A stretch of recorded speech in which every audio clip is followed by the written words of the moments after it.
अरविंद मिश्रा जी, मेनका मिश्रा जी। महाराज जी, आपके चरणों में कोटि कोटि प्रणाम। महाराज जी, मेरे घर की पूजा स्थल में कई देवी देवता व 3 लड्डू गोपाल हैं। कभी किसी की पूजा छूट जाए तो मन बहुत दुखी हो जाता है। महाराज जी, मेरी पत्नी शिव जी की भक्त हैं। अब उनका और मेरा दोनों का रुझान नारायण जी की भक्ति की तरफ बढ़ रहा है। महाराज जी, हमारा कृपया मार्गदर्शन करें। देखो, हमारा भगवान विश्व रूप है।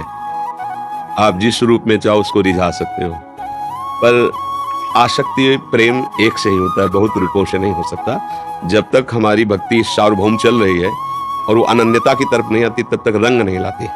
जब अनन्यता की तरफ आएगी, जैसे गोस्वामी जी कह रहे हैं, एक भरोसो, एक बल, एक आस विश्वास, और भगवान की मांग भी यही है, अनन्य चेता सततम यो माम स्मृति नित्यशः तस्याहं सुलभ। अनन्यता में प्रेम आ जाता है। सब उपासनाएं कोई भी उपासक शुरू कर यहीं से होती है। वो सब देवी देवताओं की उपासना करता है, फिर उसको एक मार्ग मिलता है, गुरु प्रदत्त मार्ग। फिर उसमें उसकी आसक्ति होती है, उस आसक्ति में प्रेम जागृत हो जाता है। अब जैसे किससे हम प्रेम करें, बहुत रूप विराजमान है, तो एक सार्वजनिक सेवा मात्र हो गई, प्रीति नहीं हुई। प्रीति में तो जैसे रंग आएगा, तो मेरे तो गिरधर गोपाल दूसरा न कोई, फिर रंग आ जाएगा। उस रंग में फिर बात आ जाएगी कि आंखें फूट जाए जो किसी और को देखे, ये कान फूट जाए जो किसी और को सुने, ये जबान कट जाए जो किसी और को पुकारे। रसना कटो जो अन रटो, निरखी अन फुटो नैन, श्रवण फुटो जो अन सुनो, श्री राधा जस बैन।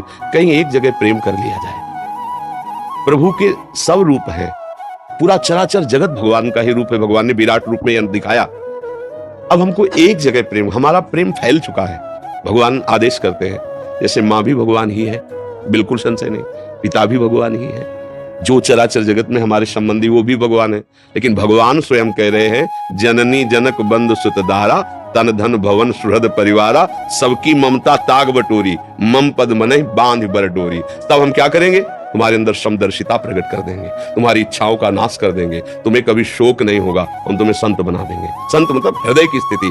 समदर्शी इच्छा कछु नाही, हरस शोक भय नहीं मन माही, तो असज्जन मम उर्वस कैसे, लोभी हृदय बसौ धन जैसे। भगवान आदेश कर रहे कि सब जगह से ममता हटाकर मेरे चरणों में कर लो।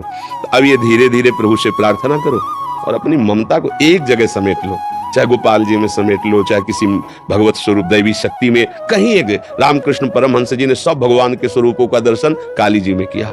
माँ, और जिस भाव से देखते माँ वही रूप, क्योंकि भगवान ही काली बने हुए, दूसरा तो कोई बना हुआ। कहीं एक जगह आसक्त हो जाए तो आनंद आने लगे भक्ति का। कोशिश करो, भगवान से प्रार्थना करो कि आपका मन किसी भगवान के एक नाम रूप में लग जाए और उसी के अनन्य होकर निरंतर उसी का चिंतन बनने लगे, तो हमारा जीवन परम लक्ष्य को प्राप्त कर लेगा।